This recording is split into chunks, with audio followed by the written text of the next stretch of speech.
பாருங்கள், நம்ம சிறுகீரைக்கு தான் பூரா வலை போட்டுட்ருக்குறோம். மயில் தொல்லை அதிகமாக இருக்குது. அதனால சிறுகீரை விவசாயம் பண்ணிகிட்டு இருக்கிறேங்க. மயில் பூரா கொத்தி சாப்பிட்டு போயிடுது. அதனால பார்த்திங்கன்னா பாருங்க, வலை கட்டி விட்டுருக்குறோம். கம்மி விலைக்கு தான் வலை வாங்கிட்டு வந்தேங்க.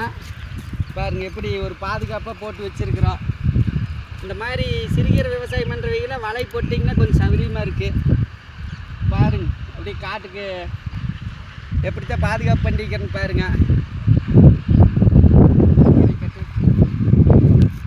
பார்த்தீங்களா, சிறுகீரை போட்டுட்ருக்குறோம்ல, மயில் தொல்லை தாங்க முடியலைங்க தான் இந்த வலை போட்டுட்ருக்குறோம். பாருங்கள் எப்படித்தான் வலை போட்டுருக்குறோங்கண்ணே. இந்த மாதிரி வலை போட்டுங்கன்னா மயில் உள்ளே வராது. சிறுகீரை போட்டுட்ருக்குறேங்க. அதனால் நம்ம கொஞ்சம் பாதுகாப்பாக தான் இருக்கணுங்க மயிலை. பாருங்கள் அப்படி சிறுகீரை வந்திருக்குதுங்கண்ணே. சொட்டு நீரில் தான் போட்டிருக்குறேங்க. நம்ம விவசாயத்தை பாருங்கள்லாம் எப்படி இருக்குதுங்கண்ணே.